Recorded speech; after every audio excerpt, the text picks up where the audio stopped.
It's Dana, aka Weirdo Chick, and I'm here with Draconis Von Trapp. Hello. Hello. And we're gonna have a quick tutorial segment on stage presence. Stage presence. Yeah, I hear you have some tips for us on how to keep the audience engaged and be fabulous on stage. Do you think? Yeah. So, I kind of have more or less like a 3-step process to what makes stage presence happen. Because it's not so much about like, you either have it or you don't, because sometimes it's very present and sometimes it's just not as much. It's not like you're either born with it or you're not born with it. These are things that you cultivate, develop, all of that practice. And you can learn it too. Everybody can do it. Method. Yes, okay. So, something that I like to really think about as like distinctions between presence as opposed to like focus. So there's this sort of, and I learned this is a little, I stole a little bit of this information from a workshop with Zoe Jakes because she talked a lot about this. Oh yeah, that was a really good workshop. So I'm gonna pluck a little bit of these cherries off of Zoe's tree as opposed, so like emanating, so like an energy out is like a presence as opposed to like focusing, which I think is kind of what you tend to do when you maybe get nervous and are like, am I projecting? I'm gonna stare this person down and just like Stare down.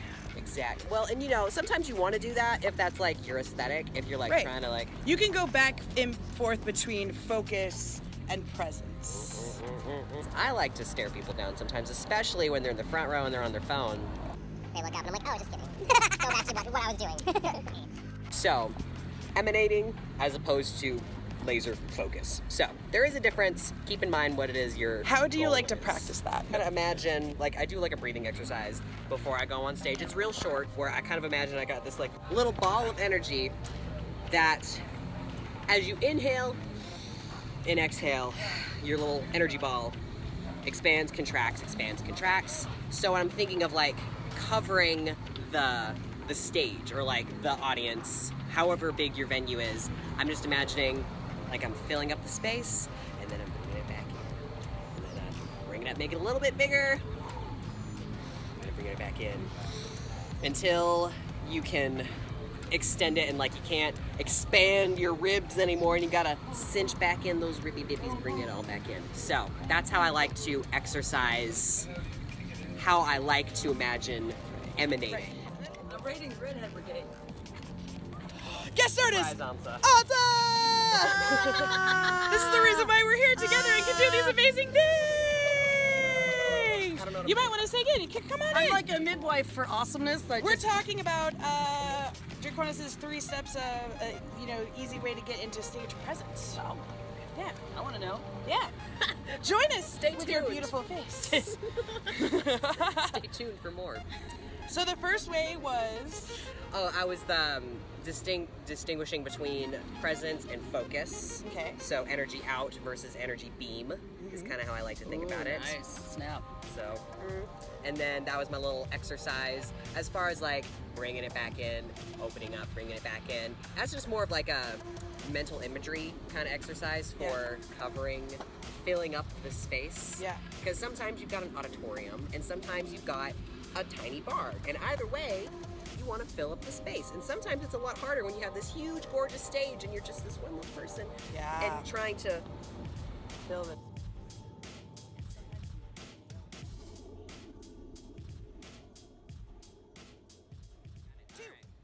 So we've got, there's also a disconnect between not caring what the audience thinks and seeking validation from the audience. Ooh, okay, this could be its own video. Because if you don't care what the audience thinks and you're just like, I don't care what anyone thinks, I'm gonna just be me and I'm gonna do what I do. Like there's power in that feeling, but then you're cutting off your vulnerability and you're cutting off your connection and now you're not Vulnerability present. is important. Now you're not present.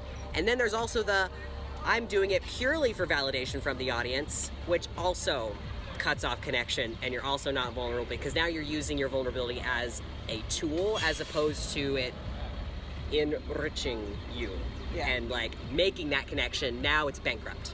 Yeah. So, No. I look at the bus. You best wrap it up.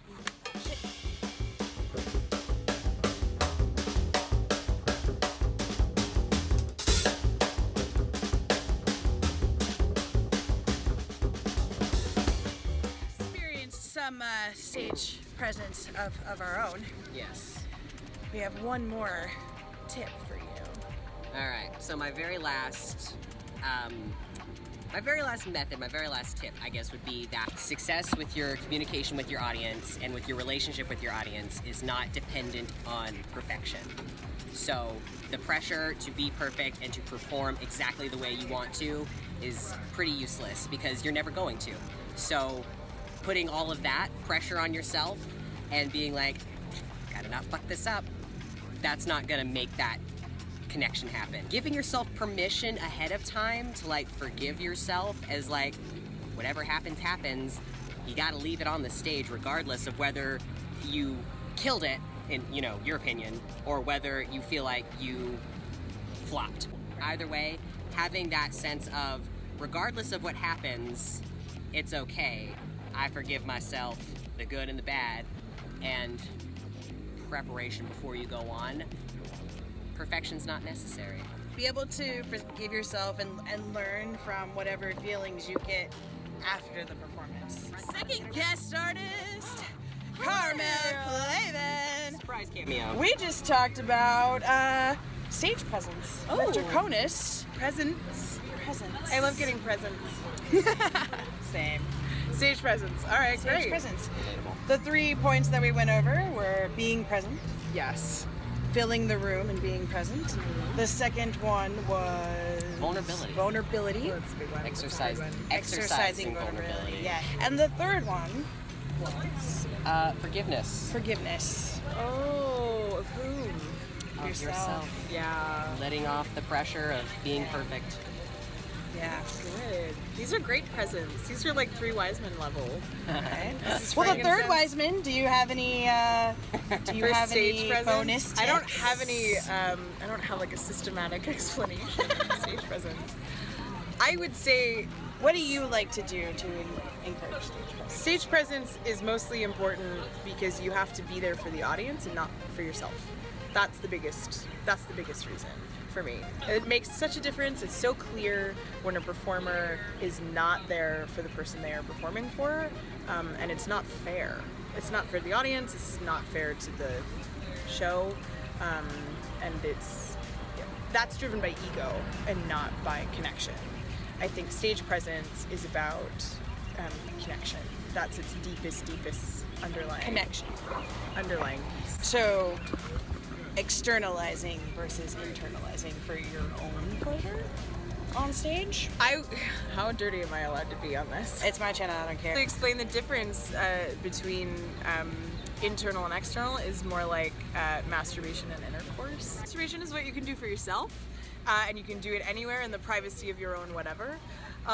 Intercourse requires other people, and it's a give and a take, and there is an energy exchange, and there's also there's a forgiveness and a presence and a want to be there, and there is a little bit of ego in it, but it is tempered by the energy exchange. And so, and when everybody's there to please each other, everybody leaves happy. So, or pleased. Satisfied. Fulfilled. Fulfilled. I was like, there's a That better also word. ties into the vulnerability. I like Yes, fulfilled. It does. I like.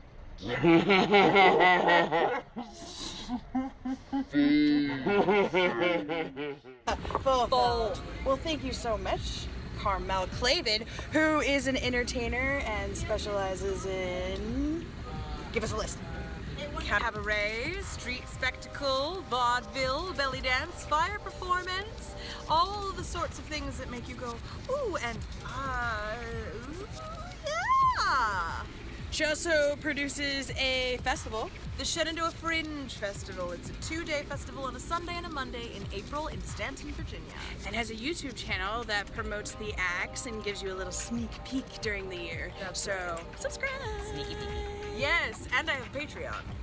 and it's free. You can just, I put stuff up for free. If you want to give things like affirmations or money, also known as affirmations, then that's cool. But on there you can find my series, The Pulp Raconteur, wherein I read aloud 1950s science fiction novels to you, and also put up workshop pieces and music that I'm working on and shows. So it's pretty awesome. Fantastic. Well, thank you for joining us. Thank you, darlings, for letting me crash your party. Anytime. Bye, lovely. I'll probably do another video with her at some point, so look forward to that. And to wrap things up here, we have Draconis Hype. So, what are you doing? What do you have? What you got? Well, I too have a Patreon, patreon.com/DraconisDances, and it's my online dance studio. I'm not as cool in that I don't have any free offerings, but they start at $1 a month, so it's worth it. It's pretty close. Worth it. So I got $1 a month and $10 a month. Dance, drills, mostly belly dance with a little African fusion because that's what I do. So there's the drill tier and then combinations if you want to pay $10 a month, be extra fancy. And like how long of a video are they expecting for like the $10 a month? For like $10 a month, you get 2 videos per month, and they're each between usually like 15-20 minutes long. Sometimes I talk a lot and they get a little bit longer, but that just means more content for you. Yeah, So packed full of valuable knowledge and insight. and super fun booty shaking. Oh yeah. Instagram, this Instagram account, I stalk religiously. So much amazing booty, and At Draconis.dances. The dot is important. the dot is important. Yes. And I'm sure you have a website. Do you have a YouTube channel? Yes, it's all Draconis dances. Okay, so follow Draconis at Draconis Dances everywhere online, social media, YouTube, website, Patreon, Facebook. Instagram, Facebook, Twitter. Yes, actually. Wow! Awesome! Thank you so much for sharing your knowledge and joining us on the Weirdo Chick Channel. Thanks for having me and letting me blah blah blah at you. Blah, blah, blah. We're gonna do my little sign off, which is sign language for weird, and then we're gonna say bye. Oh, that's strange. Or you do that's the old side. Oh, I didn't know that! That's the old side. It's pretty much the same concept. So Sorry. keep it weird, Weirdo fam, and we'll see you in the next video.